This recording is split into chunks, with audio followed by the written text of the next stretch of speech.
Assalamualaikum warahmatullahi wabarakatuh. Waalaikumsalam warahmatullahi wabarakatuh. Kita alhamdulillah dalam kondisi sehat dan bisa bertemu kembali hari ini di minggu ke-13 untuk mata kuliah MPPH. Saya akan menyelesaikan materi kita. Insya Allah bisa selesai sehingga nanti saya tinggal memberikan tugas akhir untuk penilaian UAS, yaitu dengan membuat proposal lengkap, proposal lengkap secara perorangan. Oke, untuk mempersingkat waktu saya lanjutkan dulu materinya ya. Kita akan bicara soal kemarin sudah bagaimana untuk mengumpulkan data, kemudian bagaimana kalau data itu nanti sasarannya banyak, kemudian bagaimana tekniknya. Nah, ini nanti kita akan bahas hari ini. Ya, insya Allah semoga saja bisa selesai.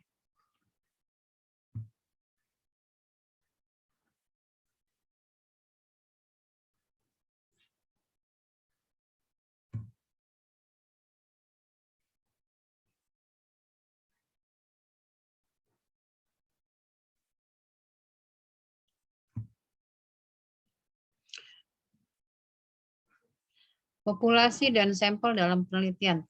Ya. Kita hari ini bahas mengenai populasi dan sampel dalam penelitian. Kita akan bicara soal populasi, sampel, jenis sampel, dan teknik dalam pengambilan sampel. Ya. Oke, kita lanjut. Nanti gambarnya kita. Oke, siap di kamera ya. Siap di kamera karena saya tidak punya waktu untuk panggil-panggil Anda. Saya sambil menjelaskan, sambil menggeser kursor saja, apakah Anda sudah siap di kamera atau belum. Ya. Kalau yang terlalu lama meninggalkan kamera, nanti akan saya screenshot saja fotonya, berarti Anda tidak mengikuti perkuliahan hari ini. Baik, kita ke populasi dan sampel dalam penelitian hukum. Ternyata dalam penelitian hukum juga kita mengenal istilah populasi dan sampel. Ini khususnya diperuntukkan bagi penelitian hukum empiris ya. Gitu. Kemudian spesifikasinya. Populasi, kita lihat populasi. Populasi itu ialah sejumlah manusia yang memiliki karakteristik tertentu. Ya, jadi populasi itu manusia, sasaran kita melakukan penelitian ya. Sasaran kita melakukan penelitian itu di mana, siapa saja subjeknya, kemudian memiliki karakteristik tertentu. Ya. Nanti kita tetapkan karakteristik itu apakah berdasarkan karakteristik jenis pekerjaan, apakah karakteristik berdasarkan jenis kelamin, apakah karakteristik berdasarkan umur, berdasarkan agama, dan lain-lain. Ya, sesuai dengan penelitian Anda dan sesuai dengan Anda yang mau dicari, gali, itu data apa. Ya. Dalam penelitian hukum empiris, penetapannya harus sesuai dengan judul penelitian. Jadi lihat judulnya. Untuk menentukan populasi tentu lihat judulnya. Ya, misalnya tentang perceraian ya, tingkat perceraian di masa pandemi misalnya. Ya, judulnya seperti itu. Ya, tingkat perceraian di masa pandemi dilihat dari aspek perdata misalnya. Nah, berarti yang akan Anda cari ialah tentang perceraian. Kalau perceraian, kalau ada kata masa pandemi, berarti masa pandemi itu dimulai dari kapan sampai kapan yang akan Anda teliti. Nah, itu karakteristiknya misalnya. Ya, jadi karakteristiknya Anda akan mencari populasinya itu ialah nanti orang-orang yang bercerai di rentang waktu masa pandemi misalnya. Atau kredit bermasalah, ya, mengatasi kredit bermasalah di masa pandemi misalnya. Nah, yang menjadi populasinya ialah nanti orang-orang yang mengalami kredit bermasalah, tapi dalam rentang waktu yang kita batasi di musim pandemi. Itu ya. Itu contoh kita menentukan karakteristik. Ya. Jadi kita harus sesuai judulnya. Kalau kita paham dengan judulnya, tentu kita paham dengan populasinya mana ini, gitu. Ya, populasinya mana. Nah, kalaulah populasi itu terlalu banyak, nanti kita akan menggunakan subpopulasi. Misalnya hambatan pelaksanaan perjanjian kredit pada masa pandemi. Di mana? Ya, di Provinsi Lampung misalnya. Ya. Atau jika populasi terlalu banyak, maka dapat ditetapkan subpopulasi. Ya, subpopulasinya kalau Provinsi Lampung mungkin bisa diwakili di Bandar Lampung. Atau kalau memang Anda mau cari di seluruh Provinsi Lampung, nanti kita akan menggunakan sampel. Satu kabupaten akan diambil berapa? Misalnya. Lalu populasinya bisa juga karakteristiknya misalnya kredit di bank mana? BNIK, BPRK, atau kredit apa?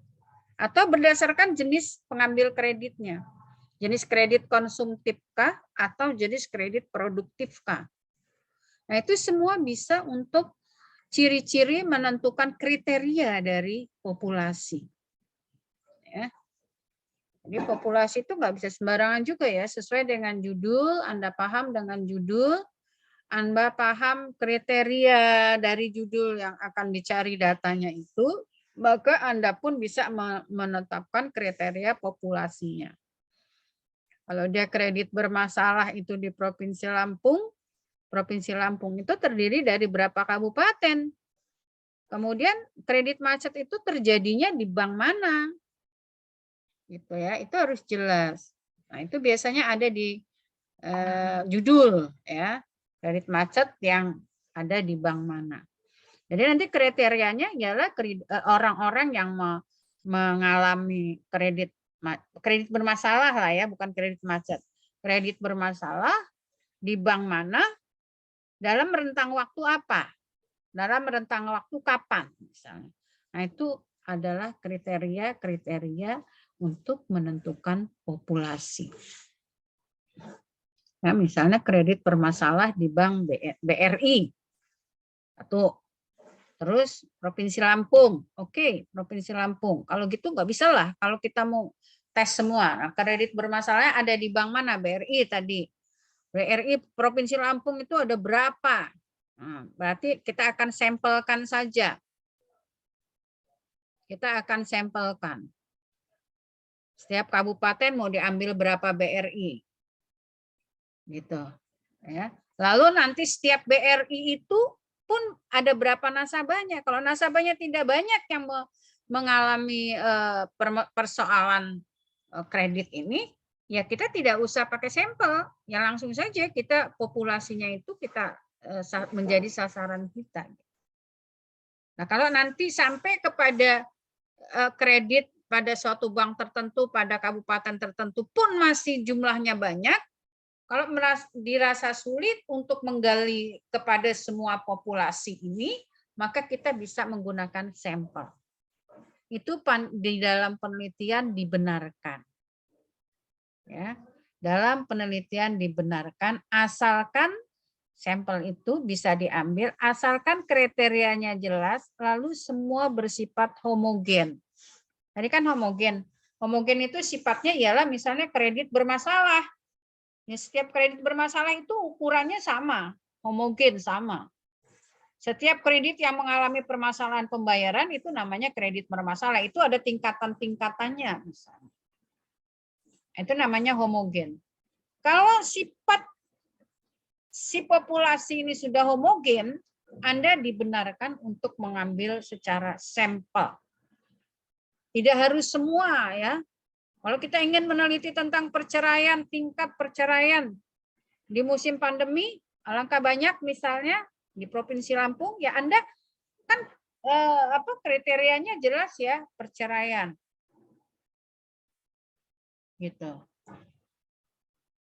Rentang waktunya jelas di musim pandemi. Maka kalau populasi itu terlalu banyak, maka dalam penelitian kita boleh menggunakan apa yang kita sebut dengan sampel. Ya, yang mewakili populasi. Ya, jadi populasi itu sasaran penelitian ya. Manusia yang menjadi sasaran penelitian kita. Kalau itu jumlahnya banyak, maka populasi bisa kita sampelkan. Itu. Populasi ialah contoh dari sampel ialah contoh dari populasi atau contoh dari subpopulasi kalau disubkan lagi tadi. Karena penyebabnya ialah karena populasinya atau subpopulasinya itu cukup besar jumlahnya. Kalau cukup besar jumlahnya itu kalau Anda mau teliti semua makan biaya, makan waktu, penelitiannya tidak selesai-selesai. Dalam penelitian kita dibenarkan, dibolehkan untuk mengambil sampel yang mewakili populasi itu. Ya, yang penting jumlahnya homogen, sifat karakteristiknya homogen ya.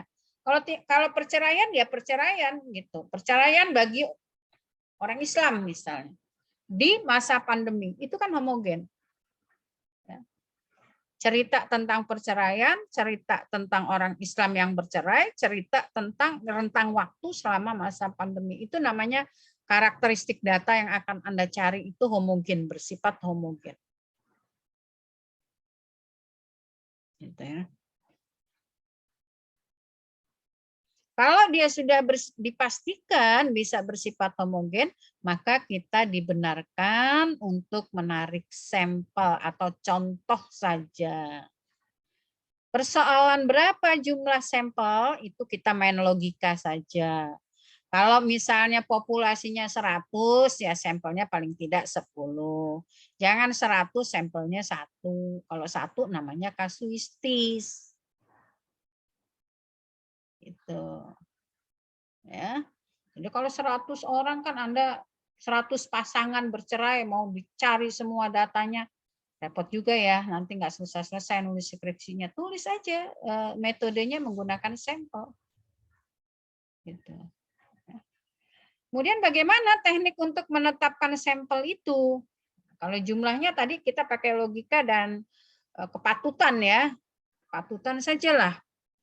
Kalau 100 ya jangan 1 atau 2 lah sampelnya. Paling sedikit 10 lah. Gitu. Kalau 100 sampelnya 1 mah bukan sampel. Itu namanya memang cuma 1 kasusnya. Gitu. Teknik penetapan sampel itu ada dengan cara acak, ada dengan cara ditunjuk. Ya.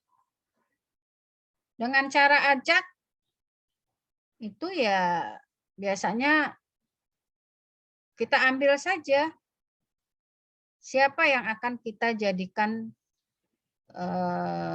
sampelnya. Biasanya kalau sudah bersifat homogen, kita pakai tekniknya tuh kita bisa pakai kayak orang arisan gitu. Nomor 1 sampai nomor 100 kita taruh di gelas misalnya, kita keluarkan. Yang keluar nomor berapa saja, 1 sampai 100 itu sudah Anda data namanya siapa saja, pasangan siapa saja misalnya. Lalu Anda taruh di gelas, Anda keluarkan, kocokannya itu nomor 1. Oh, sama yang keluar nomor 1, nomor 5, nomor 25, nomor 30, dan seterusnya misalnya. Itu yang Anda jadikan sampel. Itu namanya pilihan sampel secara acak. Ya, teknik random sampling. Ya, pengambilan sampel secara acak. Secara acak tuh nggak boleh kamu yang milih-milih. Jadi ya, kita memilih tapi ya secara acak tadi ya. Tidak boleh karena dia saudara, karena dia ini gitu ya. Coba ambil saja secara acak. Tekniknya bisa tadi dengan kayak kocok lot arisan gitu ya. Tapi namanya itu Anda udah tahu si A, si B, si C, si D misalnya orangnya.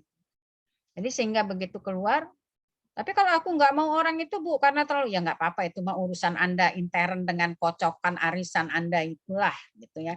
Tapi yang dimaksud dengan teknik random sampling ialah memilih secara acak. Karena tadi sifatnya yang homogen. Siapapun yang akan Anda jadikan sampel sifatnya sama gitu. Memiliki sifat dan karakteristik yang sama. Nah, itu kita bisa menggunakan teknik random sampling. Cobalah ini nanti digunakanlah dalam penelitian pembuatan proposal misalnya.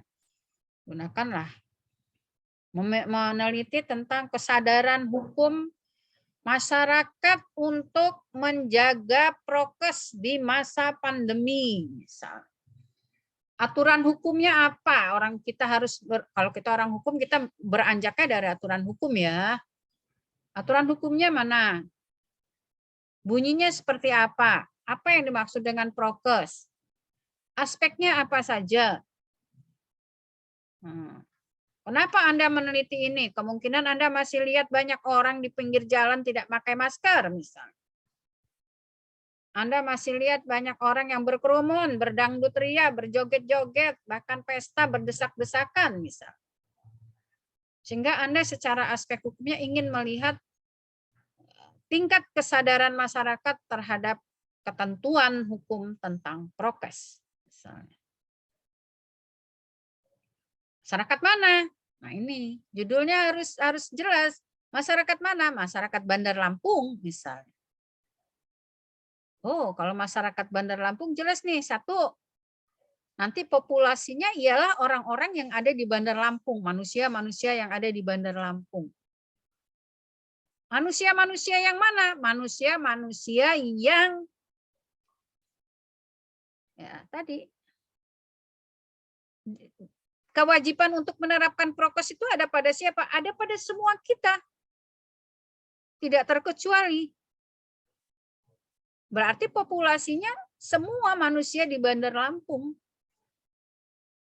Nah, kita lihat manusia di Bandar Lampung itu ada berapa jumlahnya? Kan banyak gitu.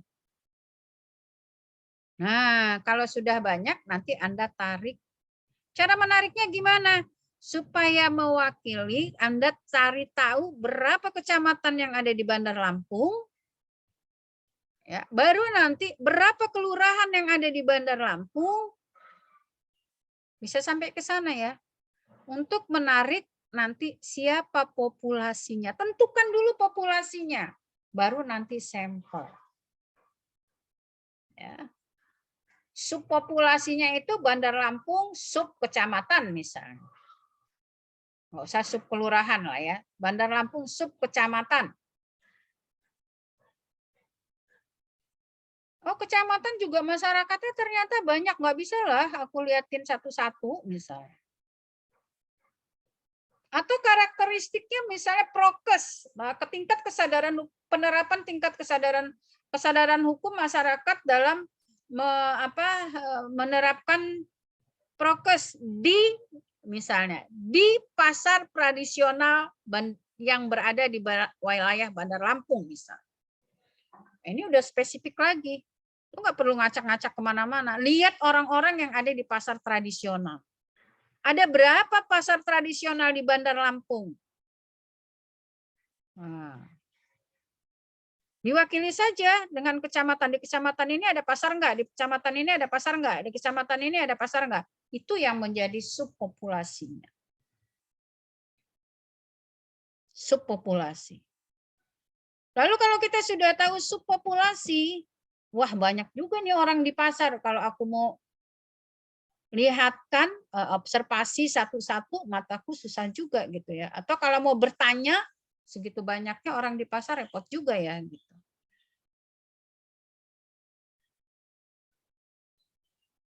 Bisa kamu tarik sampel. Kan udah jelas tadi emang homogen. Kita mau cari orang yang menerapkan prokes, karakteristiknya ialah masyarakat Bandar Lampung, ialah di pasar tradisional, nggak kenal laki-laki atau perempuan, pokoknya dia ada di pasar tradisional, dia prokes nggak gitu, menerapkan prokes nggak dia, sesuai aturan nggak dia, baik pembeli maupun pedagang. Yang banyak ngelanggar tuh justru pedagang. Aku kadang sebel, kita udah dari rumah rapi-rapi pakai masker, nggak pernah lupa pakai masker. Pedagangnya cocotnya kelihatan, bacotnya tuh mulutnya kelihatan gitu ya, ngoceh dia. Nah, Anda bisa lihat gitu ya. Nah, itu nanti bisa Anda tarik teknik random sampling.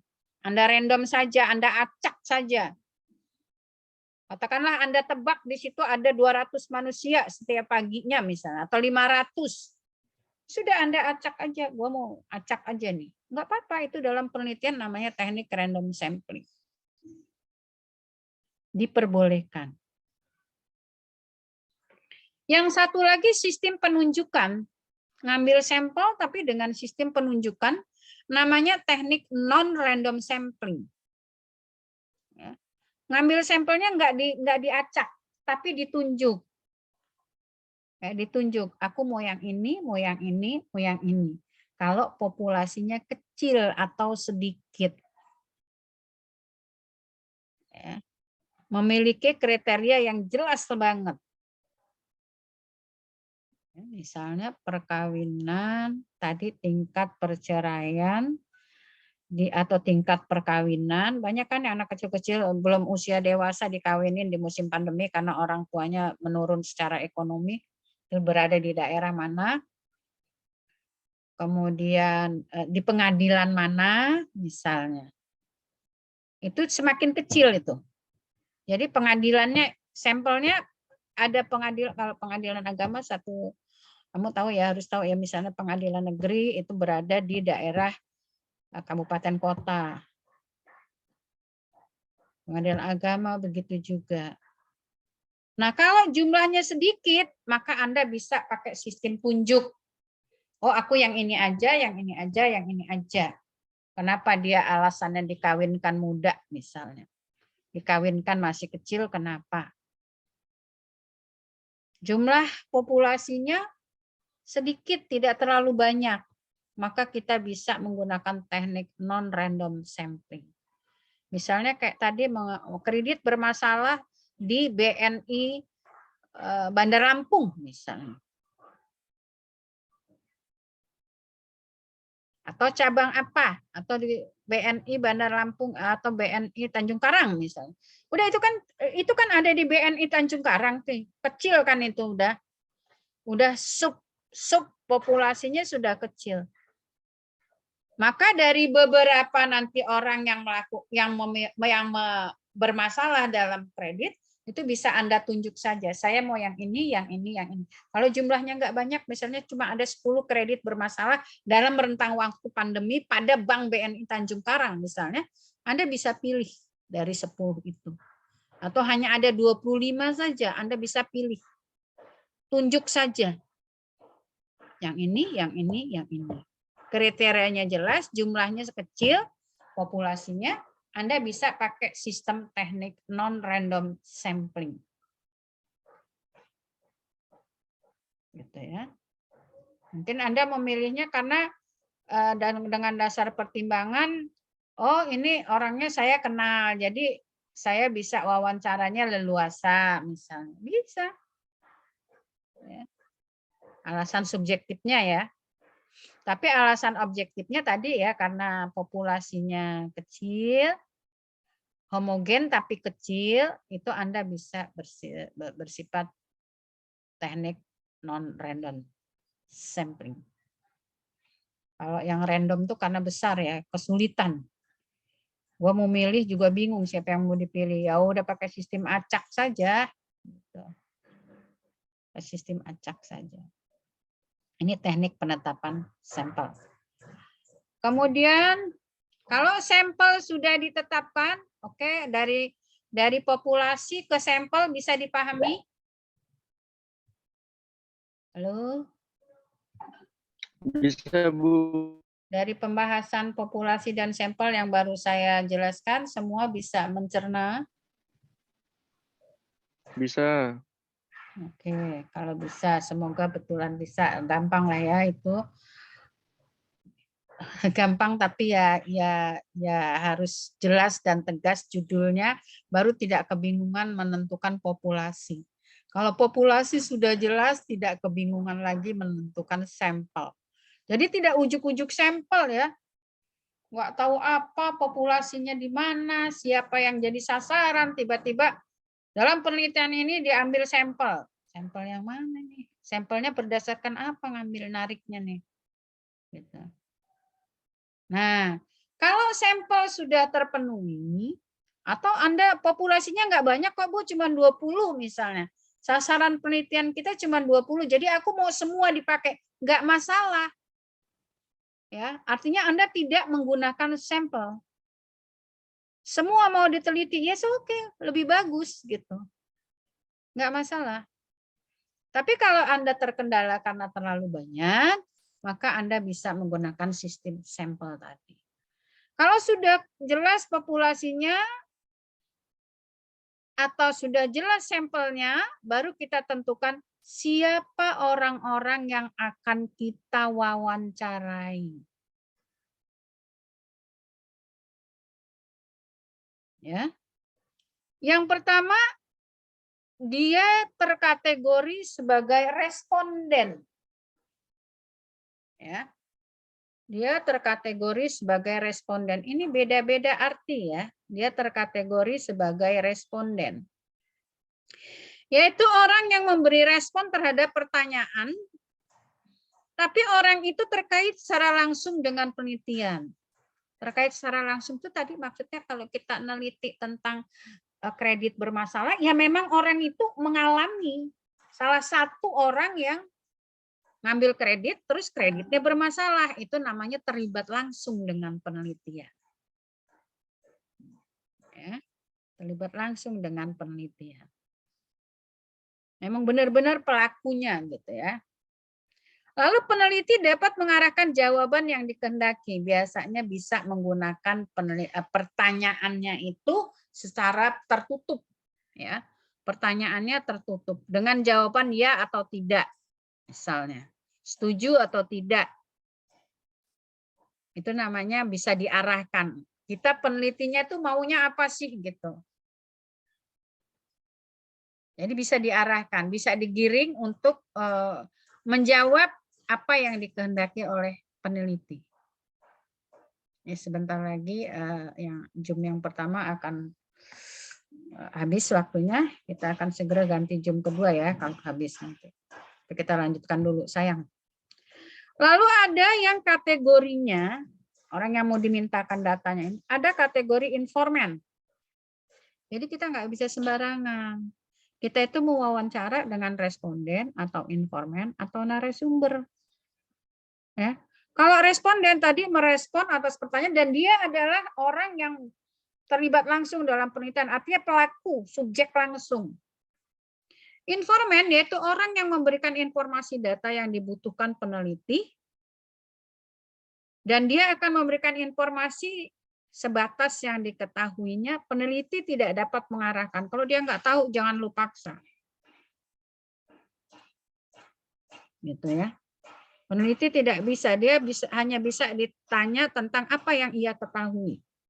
Karena Anda tanya, Bapak mengetahui tentang ada peraturan tentang prokes atau tidak? Kata dia tahu. Terus tahunya apa saja Pak misalnya? Dia jawab 1, 2, 3, Mbak. Ada lagi 4, 5 misalnya. Itu informan. Ya, jadi nggak bisa mengikuti maunya kita, tapi terserah dia mau jawab apa sesuai dengan yang dia tahu. Ya. Kenapa? Karena kemungkinan informan ini bukan orang yang terlibat langsung. Ya, karena kemungkinan dia bukan orang yang terlibat langsung di dalam penelitian yang sedang kita lakukan.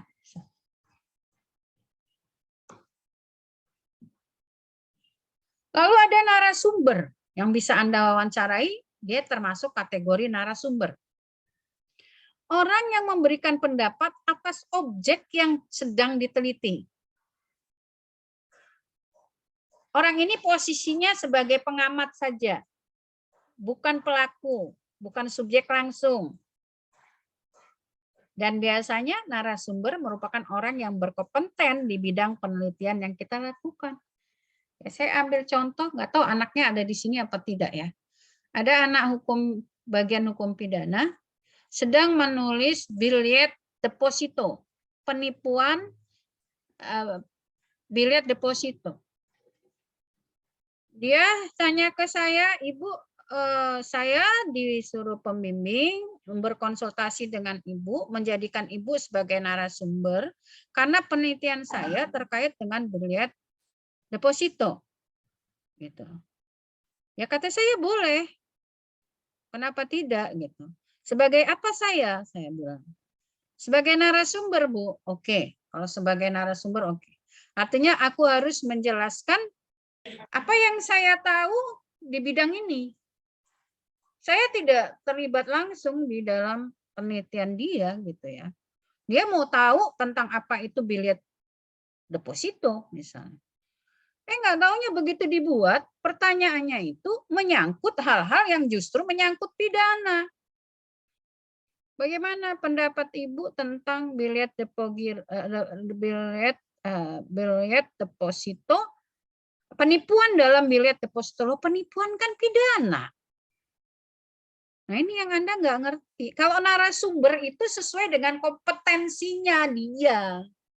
Kalau dia tanya dengan Bu Kingkin, itu artinya dia tanya Bu Kingkin sebagai staf hukum perdata, CQ hukum ekonomi, CQ lagi, walaupun belum tidak dikatakan pakar, tapi CQ lagi bidangnya ialah hukum perbankan tentang surat-surat berharga. Lah kalau dia mau tanya ke saya, jangan tanya yang masalah pidana. Kalau masalah pidana, saya bukan bidang saya, tidak berkompeten saya untuk menjawab. Artinya kalau narasumber, itu artinya kamu harus mengerti, misalnya kamu penelitiannya adalah normatif. Ya, penelitiannya ialah normatif misalnya. Ada ketentuan pasal-pasal yang mengatur, tapi istilahnya tuh kamu nggak ngerti gitu. Ini apa sih ya istilahnya gitu. Ini yang dimaksud pasal ini apa ya gitu. Itu kamu boleh melakukan wawancara. Kepada siapa namanya? Responden atau informan atau narasumber? Narasumber. Cari orang yang paham tentang istilah yang akan kamu cari itu. Itu, ya. Biasanya kalau narasumber ini orang-orang yang ahli di bidangnya. Dia bukan subjek langsung dalam penelitian Anda. Dia cuma mau dimintai pendapat, tapi yang terkait dengan bidangnya. Jadi jangan tanya yang bukan bidangnya. Kalau tanya yang bukan bidangnya ya salah. Bagaimana menurut Ibu hukuman pidana yang dijatuhkan? Lah, gue bukan dosen pidana, aku ditanya pidana itu piye toh. Kalau Anda mau tanya billet deposito ya Anda tanya, billet deposito itu hewan apakah? Siapa Bu yang terlibat dalam hubungan hukum pada billet deposito? Bagaimana seharusnya menurut Ibu dalam hubungan hukum itu agar para pihak, nah itu baru bagianku menjawab. Tapi kalau ditanya, ini ada putusan Mahkamah Agung, bagaimana menurut pendapat Ibu hukuman pidananya? Loh. Kok tanyanya seperti itu? Nah, membuat pertanyaan itu juga bukan gampang ya. Apa yang akan Anda gali dari Anda yang akan Anda tanya itu? Kalau judulnya, makanya aku tanya dari awal, Ibu posisinya sebagai apa? Sebagai narasumber, Bu. Oke, kalau sebagai narasumber, kemudian memang bidangnya billet masalah-masalah surat berharga, ya oke lah gitu ya. Semoga aku bisa memberikan penjelasan. Gitu. Nggak taunya yang ditanya beda. Aku bilang perbaiki dulu pertanyaannya. Kalau mau tanya dengan Ibu, sebagai orang yang kamu anggap ya, anggap berarti belum tentu ya. Anggap berkompeten karena dia menggunakan judul narasumber, ditanyanya yang kompetensi saya dong. Kalau kamu tanya masalah pidana, ya keliru saya nanti menjawabnya. Itu ya, itu narasumber. Jadi boleh menggunakan narasumber itu boleh. Menggunakan pakar, para ahli untuk membantu memberikan penjelasan kepada Anda boleh. Gitu. Ya. Oke. Bisa dibedakan antara responden, informan, narasumber? Bisa, Bu. Bisa? Oke, kalau bisa Bisa. kita lanjut. Kita lanjut. Sekarang teknik pengolahan data. Oke ya, itu udah ya, Anda udah ambil tuh datanya dengan sampel, kemudian dengan siapa yang akan diwawancarai. Dengan sistem sampel akan diambil 3 orang pegawai BRI misalnya. Akan diwawancarai 3 orang pegawai BRI. Pegawai itu dari pimpinan sampai tukang sapu itu pegawai itu. Ya. Harus jelas. Kriterianya tadi mesti jelas dulu itu. Kalau sampel Anda harus nguraiin dulu. Kriteria sampel ialah sesuai dengan populasinya, yaitu 1, orang yang mengalami kredit bermasalah. 2, kredit masalah itu terjadi di BRI Tanjung Karang. 3, nah itu namanya kriteria sampel. Ya. Gitu. Pengelolaan data sedemikian rupa hingga data tersusun secara sistematis dan runtut. Pengolahan data sering disebut dengan klasifikasi data. Jadi semua data yang Anda kumpulin itu nanti Anda akan susun, akan Anda olah, bukan data mentah Anda jebur-jeburin saja di dalam bab 4 itu. Susun dulu. Disusun dulu, diolah dulu. Baru ditampilkan dalam bab 4 sebagai laporan penelitian kamu. Hasil penelitian kamu. Diseleksi dulu. Oh, ini data udah segambreng nih banyaknya nih. Numpuk, bingung kamu. Garuk-garuk pala begitu udah dapat data semua, udah ada di meja numpuk. Kamu tinggal kebingungan. Mana nih yang mau gua pakai? Lakukan